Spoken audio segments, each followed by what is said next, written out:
이게 틱택치 매am은 우비름어가니 아니 자수 자비름어가니 우거 틱택치가 그만나 이 디자인지가 그만나 relate 라인 하죠 이 ngasi 비디오시다 우쩌렇게 우거 아이나 디자인 할 마tamda ꯑꯩꯈꯣꯏꯒꯤ product design ꯍꯥꯏꯅ ꯂꯩ packaging ꯁꯤ design ꯇꯧꯔꯛꯏꯅꯤꯀꯣ designer ꯑꯃꯅ ꯑꯗꯨꯗꯨꯅ ꯀꯃꯥꯏꯅ design ꯇꯧꯔꯛꯏꯅꯣ ꯍꯥꯏꯕꯗꯨꯁꯨ ꯑꯩ ꯍꯥꯏꯐꯦꯠ ꯃꯥꯒꯤ logic ꯇꯣ ꯑꯗꯨꯁꯨ ꯎꯠꯆꯔꯛꯀꯦꯕꯀꯣ ꯑꯗꯨꯅ tic tac ꯁꯦ ꯑꯩꯈꯣꯏꯅ ꯆꯥꯕ ꯃꯇꯝꯗ ꯀꯃꯥꯏꯅ ꯇꯧꯋꯦ ꯍꯥꯏꯔ ꯀꯥꯟꯗ ꯃꯥꯒꯤ ꯂꯤꯠꯁꯦ ꯁꯨꯃꯥꯏꯅ ꯃꯊꯛꯀꯤꯁꯦ ꯍꯥꯡꯗꯣꯛꯑꯅꯤꯀꯣ ꯍꯥꯡꯗꯣꯛꯑꯒ ꯑꯩꯈꯣꯏꯅ ꯅꯤꯛꯊꯣꯛꯑꯦꯕ ꯁꯨꯃꯥꯏꯅ ꯅꯤꯛꯊꯣꯛꯑꯒ ꯂꯧꯊꯣꯛꯑꯦꯕꯀꯣ ꯅꯤꯛꯊꯣꯛꯑꯒ ꯂꯧꯊꯣꯛꯄ ꯃꯇꯝꯁꯤꯗ ꯀꯃꯥꯏꯅ ꯇꯧꯒꯦ ꯍꯥꯏꯔ ꯀꯥꯟꯗ ꯑꯩꯈꯣꯏꯅ ꯄꯤꯁ ꯑꯃꯈꯛꯇꯪ ꯂꯧꯊꯣꯛꯄ ꯃꯇꯝꯁꯤꯗ ꯄ꯭ꯔꯣꯕ꯭ꯂꯦꯝ ꯌꯥꯝ ꯂꯩꯌꯦꯕ ꯀꯩꯒꯤꯅꯣ ꯍꯥꯏꯗꯤ ꯑꯩꯈꯣꯏꯅ ꯅꯤꯛꯄ ꯃꯇꯝꯗ ꯑꯅꯤ ꯇꯥꯁꯤꯜꯂꯛꯄ ꯃꯔꯤ ꯇꯥꯁꯤꯜꯂꯛꯄ this is one of the problem ꯅꯦꯕꯀꯣ ꯑꯗꯨꯗꯨꯅ मागी प्रॉब्लम से कमाइना डिजाइनर ने सॉल्व तो है आपसे नहीं ऐसी की वीडियो से तो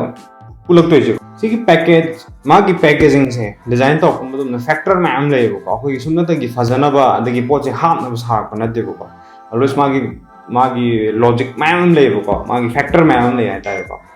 फैक्टर में हम जितना कोई की यूजर एक्सपीरियंस है इसे का यूजर से ना कमाइना एक्सपीरियंस है दी सिजनब मतमदा मागी कन्वीनियंट ओइबा नुंगाइहनबा को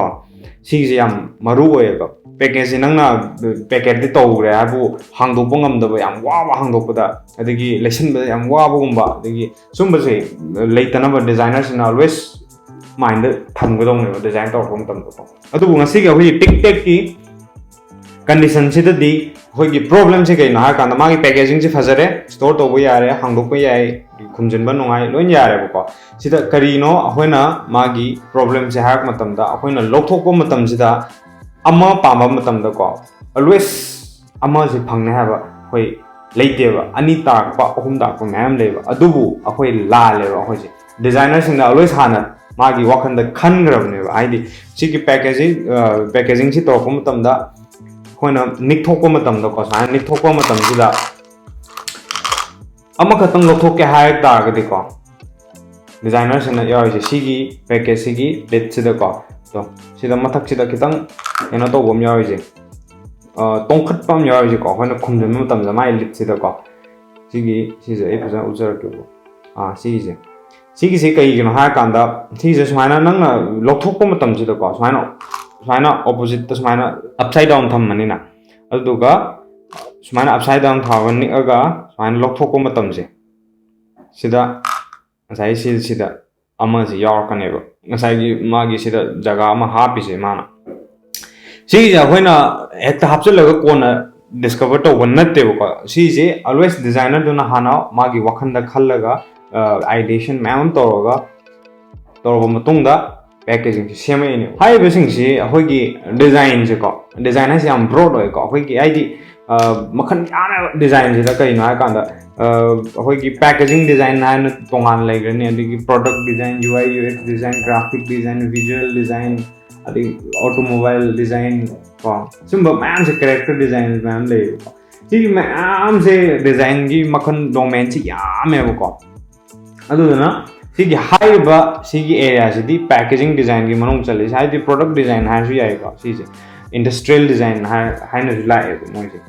सिगी वीडियो से देखो आइना सुम डिजाइन से अवेयर होना को मणिपुर से नमजबने को आदि डिजाइन अवेयर होय बाइदे खो मणिपुर से हो के डिजाइन की फील्ड से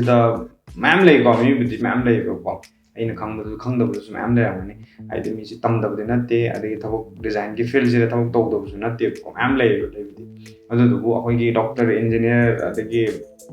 हाइबा मैम सुबि कॉमन होइबा अखोगी कनो से लाइन से सिदि मैम लेबा अदु डिजाइन है जो ओनली 2-3% का और अदु डिजाइन से अवेयर ओइनबा आइगी चैनल से आइना हांगदोखिबने को चैनल से आइना अपलोड तौरी से डिजाइन रिलेटेड वीडियोस को अदगी डोमेन से अदुम टच तौरे को याम डिटेल दि टच तौरे आइदि डिजाइन डोमेन से मैम लेदना अदुना डिजाइन आइना खंगजबा आइगी एक्सपर्ट ओइबा आइगी प्रोफेशनल लाइन सिदा आइदि आइना कनो तो खंगजबा खरा सेट तौजबने मैम को सिनाव सिना होगी डिजाइन से खंगनिंग बम यावंगनी अदगी 12 लोरगना काय कमाइना तमगनी अदगी ग्रेजुएशन लोरगसु तंबा याबरा सुम मैम क्वेश्चन मैम सु लेरमनी को अदो आई नोमा फजना अदुगी मतंगसु आइदि कमाइना तमगनी नत्रगना जॉब की बोयरो आई तंबल लोरगना जॉब ना कमाइन तौबा सिगी मैम से आई डिटेल होइना मथंगी वीडियो हम दु हफ्तरके को design se anyone hoi ko interest level noi bok yai ko duna I makha ta pa video sing tum hapjar ke design college afa ma'am le India da ko do dum to yai do college lo ha do ko online course da dum to ko thok chi dum phang yam line ko do yam live ha ba ni hona tradi ke su live thok tin na te ko hona ba ma di changi video si matang si dang si di lo shin jarage adubu mayam aigi channel cha no bani mayam subscribe to ko bino mayam support to minaji aiso angamba aigi knowledge indu loimbuk share to jarake mayam da sigidi kindness